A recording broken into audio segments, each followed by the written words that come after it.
Olha só, gente, o presidente Jair Bolsonaro disse que entende tanto de economia quanto Paulo Guedes entende de política. Essa foi a justificativa que o chefe do executivo deu para os desentendimentos que vem acontecendo entre os rumos do governo federal e os rumos do Ministério da Economia.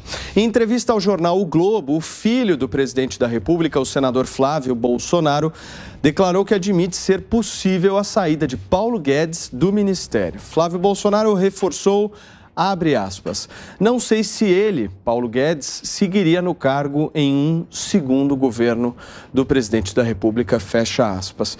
Procurado pela nossa equipe aqui do jornalismo da Jovem Pan, o senador Flávio Bolsonaro alegou que foi mudado o contexto do que ele disse na entrevista e que Paulo Guedes tem lugar garantido no atual governo. Agora nós vamos justamente para a nossa análise. Paulo Guedes tem problemas políticos no Palácio do Planalto e já não é de hoje. Eu quero conversar com Jorge Serrão. Hoje nosso time é composto do Serrão, Marco Antônio Moreira da Costa e o nosso Fábio Piperno, palmeirense, que está torcendo aí bastante pelo Chelsea amanhã. Mas, ô Piperno, eu vou começar por você justamente para tentar entender o seguinte. Essa fala do senador Flávio Bolsonaro me traz um pouco de problema de comunicação aí dentro do governo federal, porque é o filho do presidente da República que não compõe o governo, mas está dizendo o que vai acontecer num segundo mandato. Como é que você vê isso?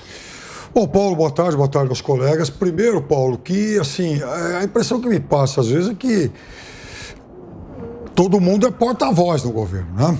Então, muita gente fala pelo governo. De qualquer forma, indo para a substância, indo para o tema central, eu não vejo nada de anormal no que o senador Flávio Bolsonaro disse, Paulo, porque é o seguinte, ele comenta teria comentado, então, a possibilidade de Paulo Guedes continuar ou não num hipotético segundo governo. Ele não fala da possibilidade do Paulo Guedes ir embora agora, se demitir, abandonar o governo nesse ano eleitoral. Me parece que o tema tratado foi exatamente um hipotético segundo governo. E aí ele diz o seguinte, Paulo Guedes é muito importante, se ele quiser ele fica. Mas a gente compreende também que o cargo dele é bastante exaustivo. E de fato é, até porque ele não lida só com os adversários, com os opositores do governo. O opositor do governo está no papel dele de fazer oposição, isso é óbvio. Ele lida também com diferenças, digamos, conceituais com gente do governo. Até porque o governo foi obrigado a fazer concessões ao Centrão e o Paulo Guedes teve o seu papel diminuído. No começo ele era o posto Ipiranga. Agora ele é o ministro da Economia. Mas, então, Piperno, ele perdeu o poder. Me permita interrompê-lo justamente no sentido de tentar entender uma fala dessa. Porque, querendo ou não, o Flávio Bolsonaro é filho do presidente da República e, por muitas vezes, o que ele fala reflete a posição do presidente. Se tem uma pessoa aqui dentro do governo que foi absolutamente fiel ao presidente da República, foi o ministro Paulo Guedes. Você concorda comigo nesse sentido? Em relação à fidelidade ao presidente da República? Você não tem dúvida nenhuma em relação a isso. Mas lá atrás, por exemplo, quando o presidente, por iniciativa própria, anunciar, eu vou dar um aumento salarial para o pessoal da Polícia Federal. Naquele momento, Paulo Guedes, por exemplo, era contra. Então, eles já tiveram discordâncias. Piperno, daqui a pouquinho eu volto contigo. Eu quero passar justamente a palavra agora para o Marco Antônio, para entender, eu realmente acho que tem posturas diferentes aí. Marco, eu quero uma avaliação sua, porque eu acho que se o Paulo Guedes estivesse mesmo bem no governo, não teria essa incerteza na resposta. É uma resposta meio Ctrl-C, Ctrl-V. Não há um projeto de transformação do país, não há uma pauta liberal, enfim, que o Paulo Guedes defende. Por que essa coisa do, olha, não sei se ele vai continuar, a gente vai conversar um pouquinho? Não teria que ser uma fala um pouco mais incisiva do tipo, não, Paulo Guedes é do time, ele fica. O que você acha? Boa tarde a todos os colegas, a audiência da Jovem Pan. Paulo, eu entendo que nesse caso aqui a gente tem uma situação, Paulo, que refere-se a um outro sintoma. Eu acho que os meios de comunicação constantemente gostam de colocar algum tipo de problema no que se refere ao relacionamento e à gestão, né, pública federal. Então vamos lá.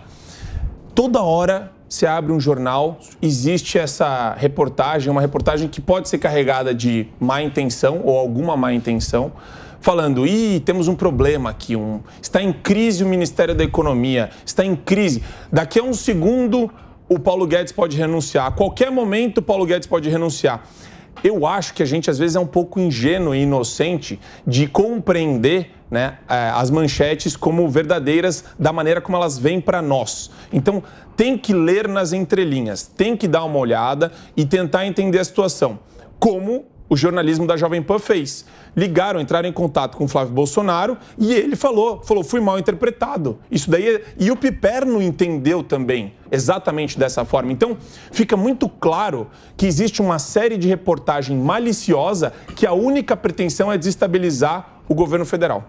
Deixa eu colocar um pouquinho de pimenta nessa discussão, Marco Antônio, justamente por conta da política que está sendo exercida dentro do governo federal. Isso não é culpa da imprensa, isso não é culpa dos noticiários, das manchetes. O que existe é que o presidente da República não segue a cartilha de Paulo Guedes. E a gente sabe muito bem que hoje, dentro do governo, ele está escanteado.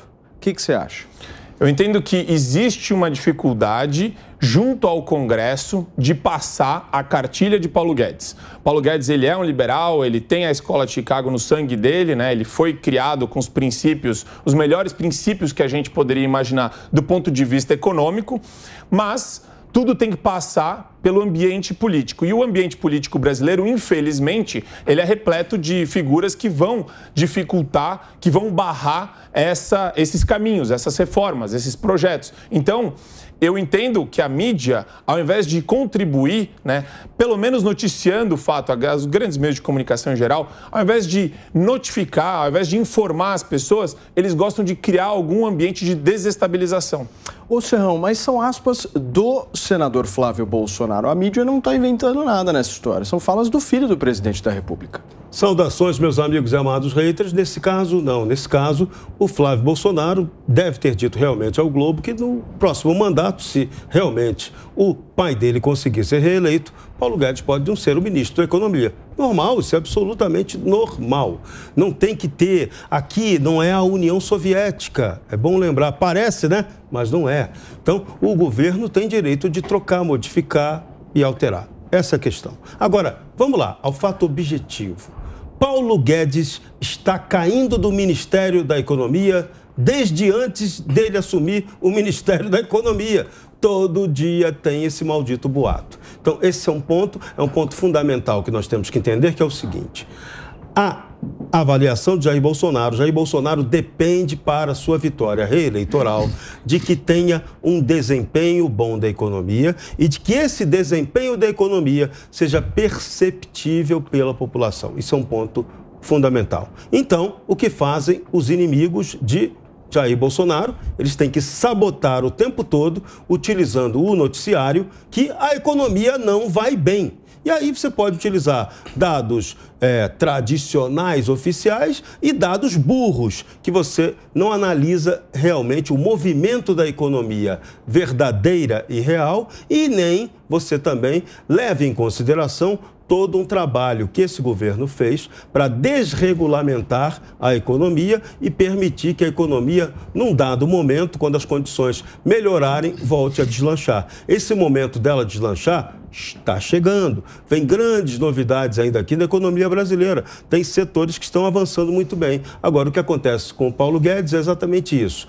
Teve uma discussão no Congresso, essa sim, isso sim causou desgaste ao Paulo Guedes, que é em relação à questão do teto de gastos. A equipe de Paulo Guedes não admite que haja um estouro do teto de gastos. E quando virou questão política aprovar, por exemplo, o Auxílio Brasil, de onde você vai tirar dinheiro para isso? Você vai ter que, talvez, fazer uma manobra que mexa nesse teto de gasto. Então, é essa questão que está gerando a polêmica contra o Paulo Guedes e que, habilmente, oposição e imprensa estão usando. Mas, de fato concreto, para tirar o Paulo Guedes, não existe. Paulo Guedes é aquela questão. Quem gosta dele, gosta dele. Quem detesta, detesta. E isso é inconclusivo. Ele continua no cargo. Deixa eu tentar justamente entender essa história, quero que vocês possam me esclarecer, vou passar a palavra para o Piperno, mas eu enxergo o presidente da República eleito em 2018 com duas pautas prioritárias. A primeira, conservador nos costumes, e a segunda, pró-mercado. Ele mantém a primeira, mas esquece da segunda. Vocês não acham, o Piperno? Ô Paulo, o que acontece em relação à segunda é que o poder do ex-todo-poderoso ministro da Economia foi parcialmente esvaziado, porque muito do que ele tinha realmente de autonomia foi parar nas mãos do Centrão. Ciro Nogueira hoje é tão ministro da Economia quanto ele. Paulo Guedes, em certa medida, virou uma espécie de rainha da Inglaterra da economia. Agora veja, esse ruído, ele não foi causado pela oposição de esquerda, pela oposição de centro, por rebeldes do Centrão, por interesse do Partido Comunista da Coreia do Norte ou da China, ou por setores da imprensa que fazem ocasionalmente oposição ao presidente da República.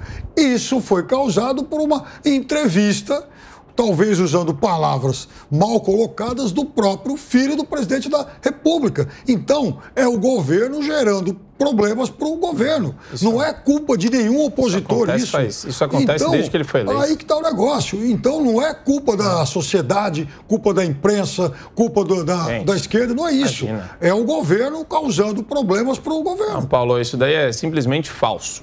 Você tem uma campanha... Qual ponto que é falso? A campanha midiática, é que nem no Trump.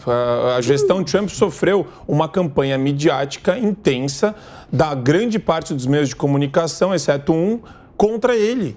Você tem exatamente a mesma coisa aqui no Brasil. Mas qual foi o veículo de comunicação literis disso?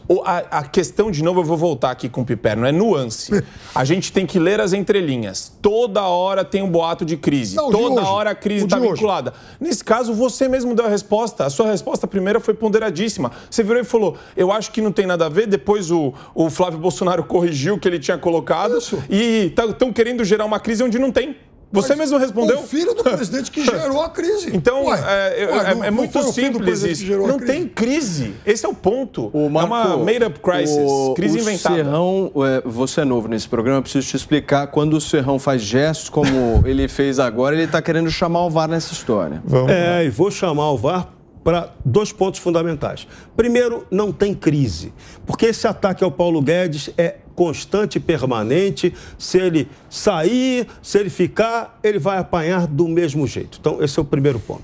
Segundo ponto, o que o Flávio Bolsonaro falou agora não tem nenhuma interferência real sobre o movimento da economia. Isso é um papo furado. A gente pode, brincar aqui, historinha do Boitatá, acreditar na historinha do Boitatá, no Saci Pererê, na mula sem cabeça. Beleza, mas isso não é o dado da realidade. Elas não vão aparecer para assombrar a economia brasileira. Então, o caso do Paulo Guedes o Paulo Guedes, o tempo todo, você pode pegar lá reportagens e olhar lá no passado, ele sempre foi um ministro que esteve à disposição do Congresso Nacional para dialogar. Ele sempre esteve lá, mas mesmo assim apanhava, mesmo assim a coisa não acontecia. Então essa história de dizer que o Bolsonaro é bom na economia, tão bom na economia quanto ele na política, é falso. E outra coisa, a classe política adora explorar essas questões midiáticas menores aí, essas falsas crises inventadas,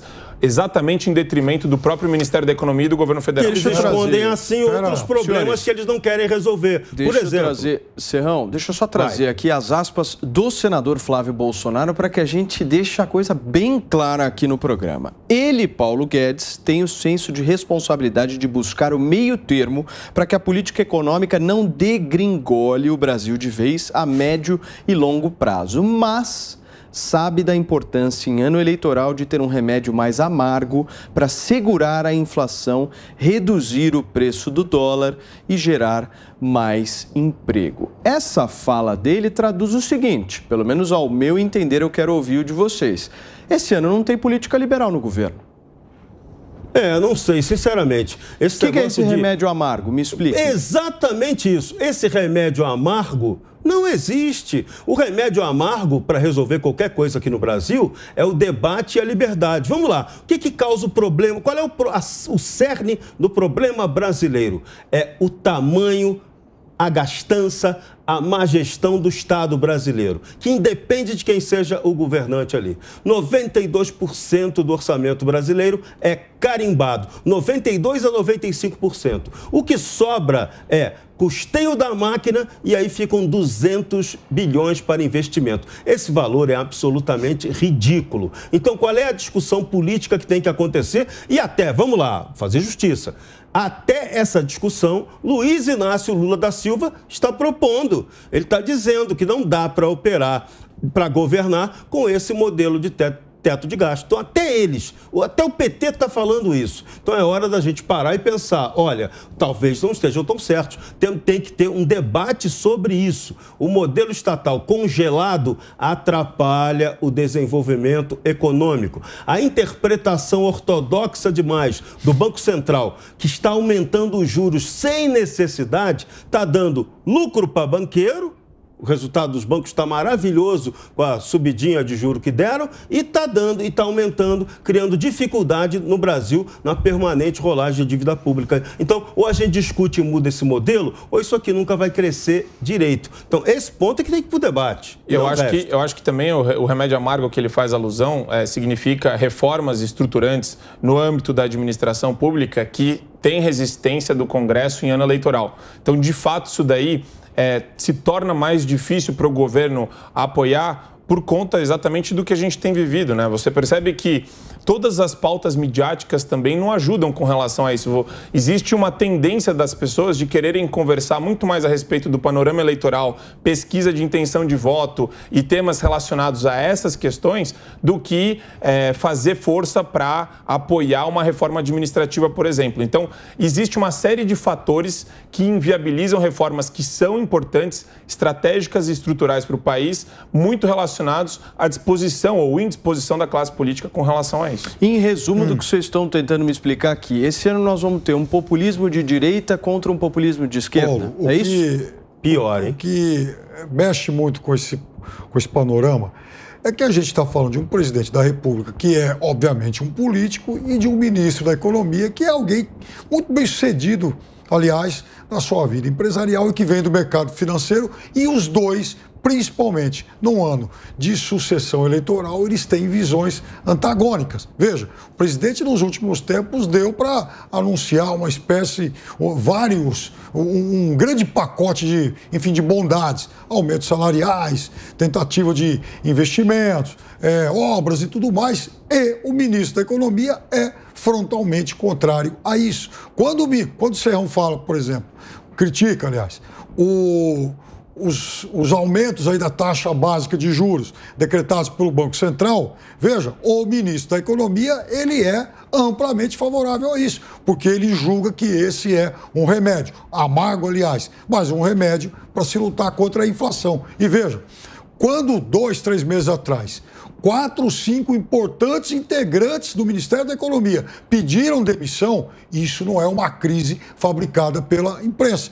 Foi, de fato, um movimento de ruptura de muita gente levada pelo ministro que resolveu deixar o governo. Pipeno, essas rupturas, essas saídas desses integrantes acontecem desde o início do governo, né? Não, mas houve em bloco. 2, 3 meses eu me lembro muito bem no final vez. de 2019, quando saíram os primeiros, 2020 nós tivemos saída e 2020... E foi no momento que se quebrou o teto de gasto. Olha a diferença de crise. Um descontentamento. Olha a diferença de crise fabricada para um governo que a gente viveu, Dilma, onde o ministro, na época, acho que era do Trabalho, falou: eu só saio daqui a bala, que ele estava sendo investigado pela Polícia Federal. Gente, é o que eu estou falando, tem que ter nuance na análise, senão a gente vai se perder. A gente vai querer encontrar crise onde não tem.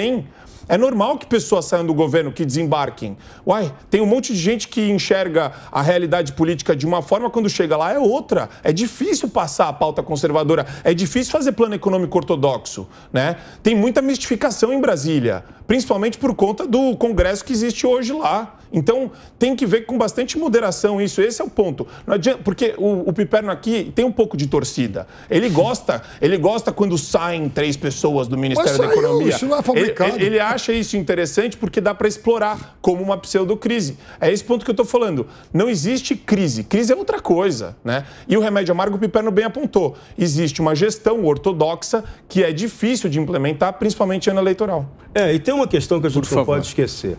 A mentalidade do político brasileiro, a mentalidade nossa Estado dependente. Olha só, como é que você vai fazer mudanças políticas em um país onde você tem vários estados do Nordeste que tem até 72% da população economicamente ativa empregada pela máquina estatal? Então, tudo gira em torno do interesse estatal. Então, você não diminui, você não consegue estabelecer uma discussão civilizada possível para diminuir o tamanho da máquina, para fazer uma reforma tributária que diminua o custo sobre o empreendedor, que essa que é a grande questão. Quem é que vai fazer o Brasil crescer e desenvolver? É o empreendedor, é a iniciativa privada. Agora, aqui no Brasil a gente avacalha a iniciativa privada, só cobrando imposto, só tributando, só punindo, só multando. Então, não dá para ter um país que cresça de maneira viável a sua economia desse jeito. É uma mini União Soviética o que temos aqui. Então, o que nós temos que romper com essa União Soviética? Quem nós temos que eleger? Políticos que se comprometam a mudar essa situação. O problema: encontrar esses políticos. Muito bem, gente. Tirando o assunto aqui no nosso programa, o ex-presidente Luiz Inácio Lula da Silva se reúne hoje com um grupo de economistas com o intuito de iniciar a elaboração de um plano econômico justamente a ser apresentado como proposta para os eleitores. E aí eu repasso a pergunta para vocês. Qual é a linha do plano econômico de Lula, hein, Piperno? Vai ter pauta liberal? Não sei. Provavelmente, nesse primeiro momento, não. Mas o presidente Lula, ele sabe que campanha eleitoral é uma coisa, governo é outra. Então, o que ele prometeu em 2002 em relação a, digamos, mais ortodoxia de esquerda, não foi exatamente o que a gente viu no mandato dele. Aliás, assim que se elegeu, uma das primeiras providências de Lula foi chamar uma figura de mercado, aliás, de mercado internacional, né, o ex-presidente do Bank Boston, Henrique Meirelles, para ser o homem da chave do cofre, o presidente do Banco Central, o que, aliás, surpreendeu todo mundo. Então, é muito difícil agora a gente imaginar o que o presidente, o que um eventual presidente Lula, um Lula 3.0, apresentaria de novidades na economia. Piperno, qual que é a diferença do 3.0 para o 2? A diferença do 3.0 para o 2 é que a gente pode ver, de novo, um presidente adotando medidas mais ortodoxas do que o 2. Porque o 2, a partir da crise de 2008, ele, de fato, adotou políticas anticíclicas para combater a crise daquele momento. É tipo uma evolução, né, o que você está dizendo. A pessoa ela evolui ao longo do tempo. Ela vai se adaptando aos tempos. Perfeitamente. Marco, eu quero saber de você se o Lula vai ser um raio privatizador dentro do governo. Olha, é difícil aqui acreditar no que o Piperno falou. Ele começou o argumento dele falando uma coisa, terminou falando outra. Ele falou, é difícil num primeiro momento a gente enxergar aqui propostas relacionadas a uma política ortodoxa. Aí no final ele falou, o Lula vai apresentar uma proposta mais ortodoxa do que o Lula lá do passado. Do que o Lula 2, não do que o Lula 1. Agora eu já me perdi. É isso. Mas vamos lá. O segundo governo foi diferente do primeiro. Aqui, gente, tem tanta pauta ruim sendo trazida pelo pessoal do PT e pelo Lula, que eu acho meio inacreditável até algumas discussões que a gente voltou a ter, né? Regulação da imprensa. Ele fala muito em intervenção no poder econômico, no plano econômico, constantemente. Ele faz acenos, ele faz alusão a isso. Agora, só acredita, né, em algum tipo de moderação do pessoal do PT quem gosta de se enganar, porque o PT deixou muito claro que eles não são nem um pouco moderados. Você vê até a questão comportamental dos parlamentares do PT foge bastante de algo que você pode considerar respeitoso, que respeite qualquer tipo de liturgia para com pessoas que eles discordam, né? Então é muito simples quando a gente olha o discurso do Lula. Ele faz aquele discurso, né, o canto da sereia, para tentar trazer as pessoas que podem estar indecisas no meio, que são pessoas, às vezes, que têm um pensamento bem liberal, né, de liberdade econômica, de defesa da iniciativa privada. Mas, na prática, o programa do PT é um desastre. É o que o Serrão falou, é a União Soviética mesmo. Você pega princípios de total intromissão do Estado na vida privada, e não só no plano econômico, hein? Em questão relacionada a costume, em questão relacionada à cultura. Então você tem uma série de elementos aí que são muito bons para o debate, mas terríveis para a população. Serrão, me conta um pouco sobre essas versões de Lula. Pois é, o PT é tão camaleônico, mas tão camaleônico. Vocês se lembram daquele que foi presidente da Câmara, o petista Marco Maia? Sabe onde é que o Marco Maia está trabalhando agora? Ele virou banqueiro, sócio de um banco. Eles criaram o chamado Left Bank, Banco da Esquerda. Então, eles agora contam com um banco que tem até o cartãozinho. Se você quiser entrar para esse banco, você pode ganhar o cartãozinho do Karl Marx. Eu acho que eu vou entrar e vou pedir um cartãozinho desse até para dar para o meu querido amigo Rodrigo Constantino, que está lá nos Estados Unidos hoje resolvendo problemas. Então, é sério, a coisa é grave. O PT é camaleônico. O que esses caras ganharam de dinheiro, ou melhor, né? O que a política, a atuação desse partido desviou de dinheiro do Brasil, do poder público, nossa, eles hoje podem tirar chinfra até de banqueiro, de investidor de mercado financeiro. Isso é um deboche com a nossa cara. E todo mundo sabe, quem está ali para fazer o planejamento econômico do PT é o catastrófico Guido Mantega, aquele que foi o causador, sim, da desgraça do governo Dilma Rousseff. Foi a política econômica dele que esculhambou com a Dilma Rousseff. Então a gente não pode esquecer disso, não vai esquecer que ele foi o presidente do Conselho de Administração da Petrobras quando ocorreram as maiores irregularidades praticadas contra aquela companhia, e esses caras querem voltar. O povo brasileiro não pode ser idiota, burro, de permitir que isso aconteça.